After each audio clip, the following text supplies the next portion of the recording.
Olá, estudante! Seguindo com a nossa semana de acolhimento do ciclo 5, quero lembrar que o Novo PET está disponível no site estudeemcasa.educação.mg.gov.br. Não deixe de fazer o download e conferir o que vem por aí. Mas antes disso, vamos relembrar os principais temas do ciclo 4? Quem está aqui conosco é o professor Magno Andrade, de português. Seja muito bem-vindo, professor. Oi. Conta pra gente o que você preparou nessa aula especial. Oi, Gabriela, tudo bom com você? Tudo ótimo. Oi, galera aí do segundo ano, mais uma vez estamos aqui juntos para poder fechar mais um PET. Olha como esse tempo tem passado. Já estamos fechando o PET 4 e entrando com tudo no PET 5. O PET 5 vem aí cheio de coisas legais, cheio de conteúdos importantíssimos para a aprendizagem de vocês. E hoje nós vamos estar então trazendo os principais pontos, as principais questões do PET 4. Infelizmente, a gente não tem tempo de corrigir ele todo. Tudo. Mas as principais, as mais importantes ou as mais difíceis que os meninos comentaram aí que estava mais complicado, eu trouxe para a gente poder resolver aqui. Lembrando, né, professor, que o aluno pode enviar outras dúvidas, né, pelo site, pelos nossos canais de comunicação. Exatamente. Entra aí, gente, nos nossos números de WhatsApp, aí no nosso telefone, envie as suas dúvidas que vai ser uma honra poder responder elas para você daqui a pouquinho no nosso ao vivo. Bom, o primeiro texto é um texto aqui, tá lá no PET volume 4. É um texto, o nome dessa música é Embala Eu, de Clementina de Jesus. Ele está lá presente no disco Raízes do Samba, de 1979. Vou pedir a Gabriela a gentileza de fazer a leitura desta música para a gente. Vou ler sim, professor. Embala eu, menininha do Gantoá. Embala pra lá, embala pra cá, menininha do Gantoá. Oh, dá-me suas bênçãos, sua bênção, menininha do Gantoá. Livrai-me dos inimigos, menininha do Gantoá. Dá-me sua proteção, menininha do Gantoá. Guiai meus passos por onde eu caminhar. Vira os olhos grandes de cima de mim para as ondas do mar. Bom, essa aí é uma música lindíssima, né? Que ganhou aí o Brasil na voz da Clementina de Jesus. É uma música que faz um apelo, que faz um pedido aí. Muita gente tem dúvida, Gabriela, quem que é, o que é, de onde surgiu essa menininha do Gantoá. Menininha do Gantoá é um nome carinhoso, dado a uma Ialorixá. Você sabe o que é Ialorixá? Não sei, professor, o que é? Ialorixá é o nome que nós damos àquelas pessoas que são autoridades espirituais em centros de Umbanda, de Candomblé, de Quimbanda. É a famosa Mãe de Santo. Então, aí é um pedido da Clementina de Jesus, né, cantado aí pela Clementina de Jesus, a essa Mãe de Santo, menininha do Gantoá, para ajudar, para protegê-la. E aí nós temos a primeira pergunta relativa a esta música. Os versos musicados do poema Embala Eu, de Clementina de Jesus, tornam-se uma súplica, uma verdadeira reza na qual ela pede ajuda. Descreva os versos nos quais esses pedidos se apresentam. É muito importante nós pontuarmos uma coisa. Nós estamos falando de uma música, mas a questão chamou de poema. Sabe por que disso? Não sei. Justamente o motivo que nós estudamos todo esse PET. A aproximação que há entre os poemas e as músicas. Um poema que pode ser musicado e uma música que pode ser declamada. E aí a nossa questão, então, pede para que descreva os versos nos quais esses pedidos se apresentam. E eu trouxe 3 versos principais. Ó, dá-me a sua bênção, livrai-me dos inimigos e guiai os meus passos por onde eu caminhar. Nós temos aqui, então, 3 versos que fica clara o pedido, a súplica feita à menininha do Gantoá. É importante nós vermos, nós analisarmos a estrutura desses pedidos. A estrutura dele segue toda uma lógica. Primeiro, nós temos aqui a presença de verbos no imperativo, olha. dá-me, dá, livrai e guiai. São verbos no imperativo, são verbos que fazem pedido, são verbos que dão ordem. É o que a gente chama de verbo no imperativo. E aí, depois deste verbo, tem o pedido, o que de fato está sendo pedido à menininha de Gantuá. No primeiro, a bênção. No segundo, o livramento dos inimigos. E no terceiro, a guia aí pelos passos por onde andar. Ficou claro? Bora para frente então. A próxima pergunta é: a partir da leitura dos versos, lê para mim, Gabriela, esses versos, por favor. Cadê o candeeiro de vovó? Seu troféu lá de Angola. Cadê o candeeiro de vovó? Era lindo e iluminava os caminhos de vovó. Bom, então a partir da leitura destes versos aí que a Gabriela leu, faça um pequeno texto descritivo apresentando esse instrumento em seus detalhes, realizando uma releitura da imagem que os versos suscitam. Então, olha como que essa pergunta é uma pergunta até mesmo bonita. É um comando aí, né, um enunciado muito bonito. Nós sabemos o que é candeeiro. Se você for lá no dicionário, qualquer site, dicionário online aí que você olhar, você vai achar o significado de candeeiro.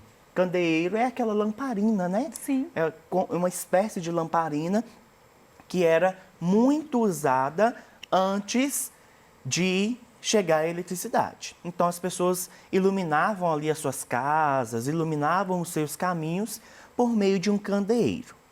Só que este enunciado aqui, ele não está pedindo só para você dizer o que é um candeeiro. Ele está pedindo para que você diga o que é um candeeiro de acordo com o texto, de acordo com estes versos. Então, nós não estamos dizendo de um candeeiro qualquer. Nós estamos falando de um candeeiro específico, que é este candeeiro da vovó. Mas também, a forma que ele pede para que você fale deste texto tem um comando específico aí. Perceba, faça um pequeno texto descritivo. Nós já vimos aí, então, ao longo de nossas aulas, que em língua portuguesa, mais comumente, nós temos a presença de 5 tipos textuais. Nós temos, então, o texto expositivo, nós temos o texto narrativo, nós temos o texto injuntivo, nós temos o temido texto dissertativo argumentativo, que tantos alunos, pessoas aí que estão se preparando para a prova do Enem ou para outros concursos, temem porque acham muito difícil. E nós temos este aqui, que é colocado na nossa questão, texto descritivo. O texto descritivo, ele tem uma especificidade, ou seja, ele tem algo que é só dele. O objetivo dele é descrever algo. E aí a gente tem diversas formas de descrição. Eu vou falar para vocês a minha resposta e aí você vê se está próxima da sua, ou então você mude aí a sua resposta se você sentir necessidade. Candeeiro é uma espécie de lamparina que, para a vovó, representa um troféu, uma lembrança de sua terra natal. Ele era muito bonito e tinha a função de iluminar os lugares que vovó passava. Então, eu tenho aqui um pequeno texto, como o enunciado mesmo pede, em que eu explico, eu digo que é um candeeiro de acordo com os versos. Aqui no verso fala que é o troféu lá de Angola, ou seja, tem um significado muito grande, um significado muito importante para a vida aí da vovó. É o troféu, é uma lembrança da terra natal dela, do lugar onde ela nasceu, do lugar onde ela viveu. E também fala que ele era lindo e iluminava os caminhos de vovó. Tudo bem, gente? Bora para frente então. Bom, atividade 1 da página 10 do PET volume 4. Corre aí na sua apostila então, veja a sua resposta e vamos comparar aqui com a minha. Vamos lá. Ao reler os versos abaixo, é possível pensar que a nossa identidade brasileira, ainda em formação, tem negado sua ascendência de matriz africana. Gabriela, leia para mim, por favor, os versos. Se o preto de alma branca para você é exemplo de dignidade, não nos ajuda, só nos faz sofrer, nem resgata a nossa identidade. E aí nós temos, então, o enunciado relativo a esta questão. De que maneira a sociedade brasileira tem negado à parcela negra da população o reconhecimento de sua ancestralidade conforme a afirmativa anterior? Bom, vou ler com vocês de novo o verso, só que a gente vai analisando ele agora, tá? Se o preto de alma branca para você, perceba comigo então. Esse para você é uma colocação de um diálogo. Eu viro e falo assim, ó, para você o que é tal coisa? Então, é essa construção aqui. É como se o autor desse texto aqui, ele estivesse dialogando com uma outra pessoa. E aí ele afirma, se o preto de alma branca. O preto, as pessoas têm aí muitas dúvidas em relação a isso, mas é uma nomenclatura que a gente usa para as pessoas de pele preta, para as pessoas negras. Assim como nós usamos a denominação branco para as pessoas de pele branca, para as pessoas de pele mais clara. E aí ele diz, se o preto de alma branca para você é o exemplo da dignidade, existe uma construção aqui muito negativa. Nós temos aí, na sociedade, infelizmente até hoje, a presença de pessoas que viram para o outro e falam, ai, você é preto, mas é um preto de alma branca. Isso é muito negativo. Isso não deve acontecer. Por quê? Porque por meio desta fala, nós temos aí uma ideologia, nós temos aí a presença de uma afirmação de que, como se fosse isso, você é uma pessoa má porque tem a pele negra, mas você tem uma alma de uma pessoa branca, então você tornou-se bom por causa disso. E isso não existe. Isso é uma afirmação que deve ser segregativa, exatamente. É uma afirmação que não deve acontecer em nosso meio, na nossa sociedade, porque isso deixa claro a presença do racismo. Continuando os versos. Não nos ajuda, só nos faz sofrer, nem resgata a nossa identidade. Então, a pergunta fala o seguinte, olha, de que maneira a sociedade brasileira tem negado a parcela negra e o reconhecimento de sua ancestralidade conforme a afirmativa anterior. E a maneira que as pessoas têm feito isso é justamente negando essa ancestralidade por meio do preconceito, por meio do racismo e por meio de expressões preconceituosas como essa que nós vimos aqui. Continuando.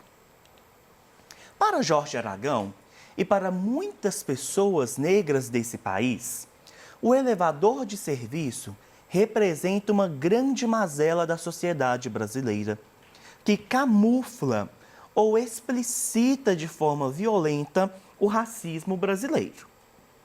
Os versos abaixo sinalizam uma orientação. Baseada nessa música, escreva quais são as melhores estratégias para que o racismo não ocorra no Brasil. E aqui estão os versos que eu, mais uma vez, vou pedir à Gabriela para poder fazer a leitura. Elevador é quase um templo, exemplo para minar teu sono. Sai desse compromisso, não vai no desserviço. Se o social tem dono, não vai. Bom, então, como de praxe, vou fazer a leitura agora fazendo uma análise desses versos. Elevador é quase um templo, exemplo para minar teu sono. Sai desse compromisso, não vai no desserviço, se o social tem dono, não vai. É uma música, então, faz parte da música que nós lemos anteriormente, e este trecho, ele fala do elevador. Ele fala aí de um objeto em que nós usamos muito no nosso dia a dia. Todo lugar tem um elevador. Verdade. Em vários prédios, né, professor, vários edifícios, condomínios, existe o elevador de social e o elevador, né, de serviço. Só que realmente ele cria uma, se você for pensar nessa lógica que foi muito bem observado, né, pelo autor, cria realmente uma separação, né?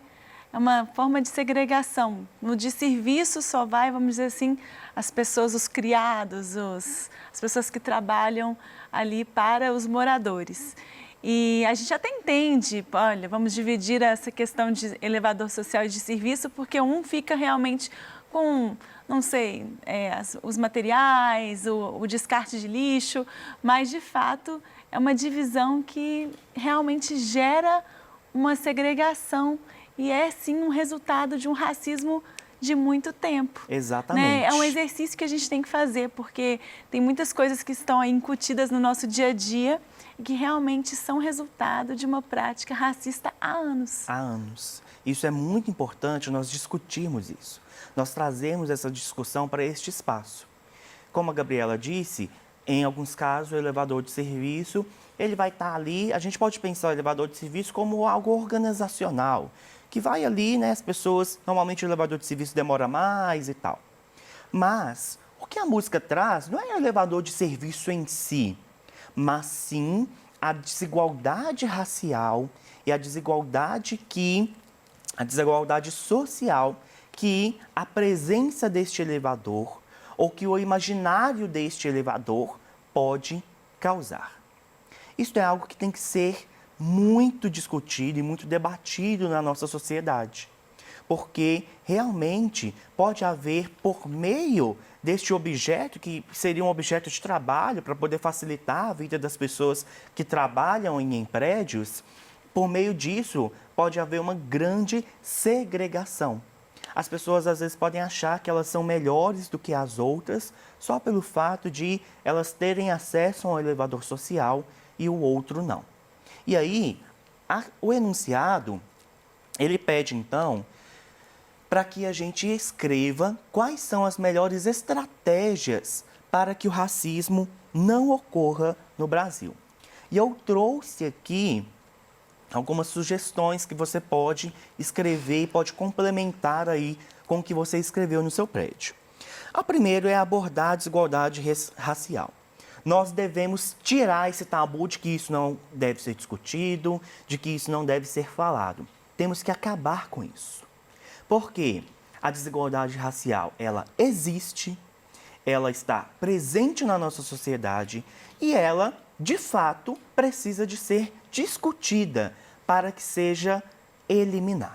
Até porque, né, professor, grande parte da nossa população, a grande maior parte da população vem de origem negra, com certeza todos os brasileiros praticamente, eu não sei dizer especificamente qual que é o percentual, mas a grande maioria das pessoas, ela vem de uma ancestralidade negra. Mais de 50% da nossa população atual, ela é de pessoas negras. Então, não é um assunto que não deve ser debatido, deve ser, ao contrário, muito debatido.